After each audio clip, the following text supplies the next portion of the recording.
Dan kalian pasti tahulah ini direkam menggunakan HP apa. Bisa dilihat ya, hasilnya bagus, sangat smooth sekali. Apakah ini iPhone? Tentu saja bukan. Dan ini adalah Google Pixel 6a. HP jadul yang umurnya kurang lebih 3 tahun. Dan sebagai bahan informasi, ini salah satu HP yang dilarang beredar oleh pemerintah sebenarnya.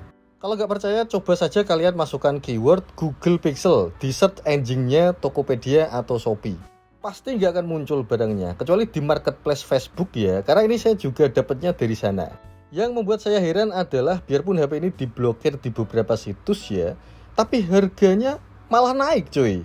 By the way, sebenarnya di toko online masih dijual, tapi keywordnya disamarkan. Kalau untuk Google Pixel 6a ini biasanya ditulis GP6a. Bagi teman-teman penggemar Google Pixel, kira-kira apa sih alasannya sampai produk ini bisa naik daun? Bagi yang tahu silahkan tulis di kolom komentar ya. Jika yang menjadi alasan adalah karena ini menggunakan stok Android murni dan tidak banyak bloatware, user interface-nya sederhana, kameranya juga bagus, ya alasan itu dari dulu memang seperti itu, Google Pixel. Dan beberapa saat yang lalu juga sempat turun harganya. Tapi entah kenapa, kenaikan harga ini terjadi setelah pemerintah memblokir HP ini. Dan itu yang bikin saya heran. Tapi di video ini saya akan fokus membahas HP ini saja, Google Pixel 6a. Jadi terakhir saya menjual HP ini di harga 3 juta ya. Wah kalau gitu, mending HP resmi bang. Harga 3 juta udah dapat spek bagus. Google Pixel HP Inter, gak ada service centernya. Opini seperti itu nggak salah juga sih. Tapi ada beberapa alasan yang menjadikan HP ini worth it sekali. Yang pertama adalah desainnya. Menurut saya cakep banget. Terlihat simple, tapi berbeda dengan HP-HP yang lain. Untuk saat ini, hampir semua HP mengadopsi desainnya iPhone, yaitu mengotak. Desainnya flat depan belakang. Dan itu membuat rasa atau feel genggaman terasa kurang nyaman. Berbeda dengan HP ini, desain belakang dibikin sedikit melengkung dan framenya juga melengkung coy. Jadi genggamannya terasa enak.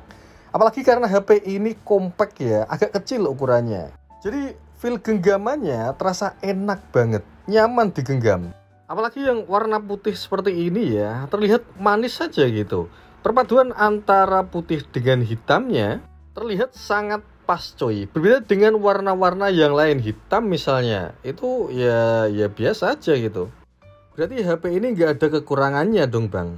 Tetap ada kekurangannya. Oke, kekurangan HP ini. Yang pertama, HP ini tuh mudah panas coy. Menggunakan Tensor generasi 1 yang memang terkenal panas. Apalagi jika penggunaannya di luar ruangan. Ini serasa megang setrika portable.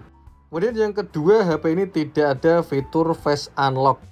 Jadi hanya mengandalkan sensor sidik jari untuk membuka kunci layar. Selain itu kecerahan dari HP ini juga biasa saja. Untuk pemakaian di luar ruangan, apalagi di bawah terik sinar matahari, tidak terlalu terlihat jelas. Padahal untuk kualitas layarnya termasuk bagus coy. Menggunakan tipe panel OLED dengan resolusi Full HD+. 1080 x 2400 pixel. Bezel bawahnya tebal, kurang simetris, dan cukup mengganggu kalau menurut saya. Tapi kalau HP ini dipakai di dalam ruangan, kualitas layarnya mantap, jempolan lah. Salah satu yang terbaik kalau menurut saya. Adem, tidak terlalu oversaturate seperti Infinix. Ya kira-kira hampir seperti iPhone lah, kesannya soft gitu. Oh iya, satu lagi kekurangan dari HP ini. Jadi dia hanya mempunyai refresh rate sebesar 60 Hz saja. Secara HP-HP yang lain seharga 1-2 jutaan sudah menggunakan 120 Hz. HP ini masih menggunakan 60 Hz. Heran saya. Yang lebih mengherankan lagi, HP puluhan juta masih menggunakan refresh rate 60 Hz. Kalian tahulah, iPhone 16. Tapi untuk HP Android ya, ring harga segitu 3 juta.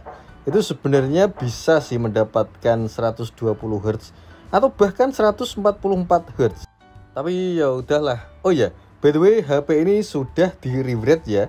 Artinya IMEI-nya sudah diganti dengan IMEI HP Google Pixel 7 Pro. Dan kabar baiknya untuk seri Google Pixel 6 ke atas ketika di rebrand sudah bisa reset pabrik.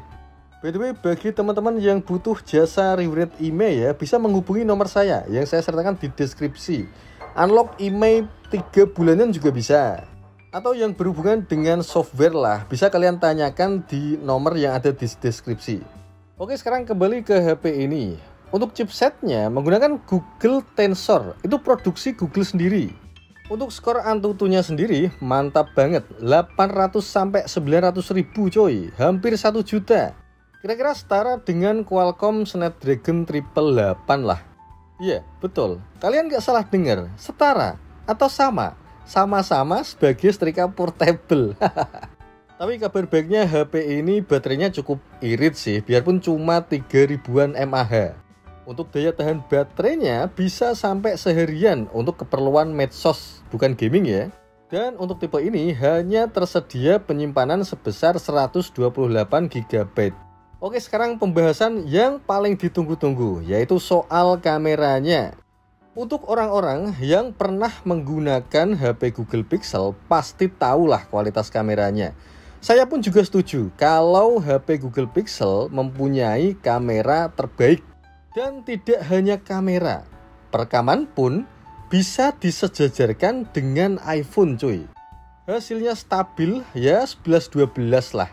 Sayangnya HP ini hanya mempunyai 2 buah lensa kamera saja ya, yaitu lensa utama dan juga lensa ultrawide.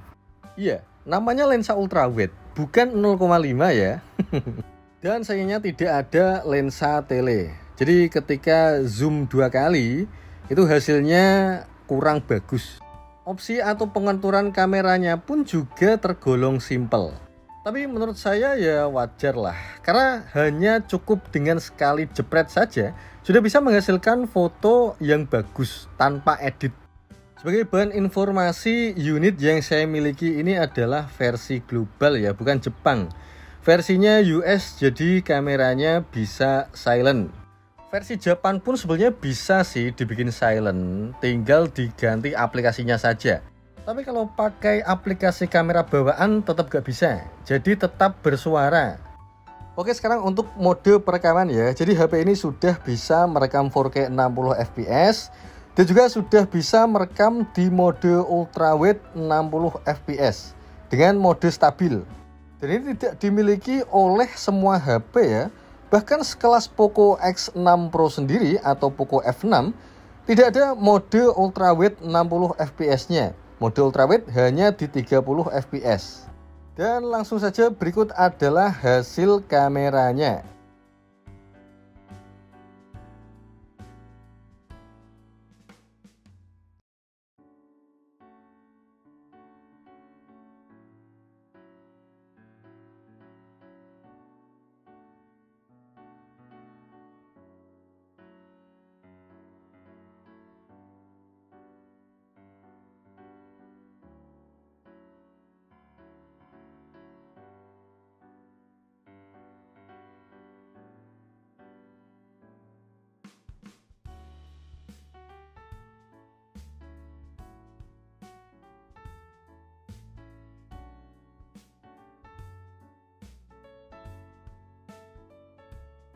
Dan ini adalah hasil videonya. Saya set di 1080 60 fps. Mode stabil otomatis aktif ya. Menariknya HP ini sudah bisa pindah lensa kamera ketika kita merekam video. Jadi dari kamera utama ke kamera ultrawide, kemudian ke mode 2 kali itu bisa.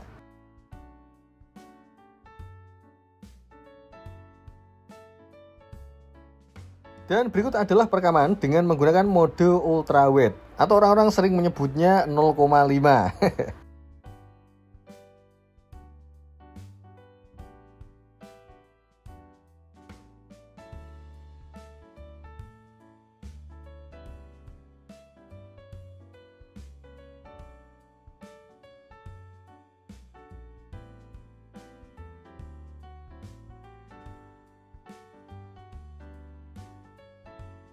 Kemudian ini perekaman menggunakan kamera depan. Saya set di 1080 60 fps.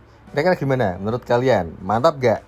Untuk memperjelas hasilnya di lain kesempatan, saya akan coba mengkomparasikan antara iPhone dengan Google Pixel. Gimana? Kalian setuju nggak? Kira-kira HP apa yang perlu di-compare? Kalau pandangan saya sih iPhone 13 Pro dengan Pixel 7. Itu kayaknya umurnya sepantaran. Oke, dan itu tadi adalah sedikit review dari HP ini, Google Pixel 6a.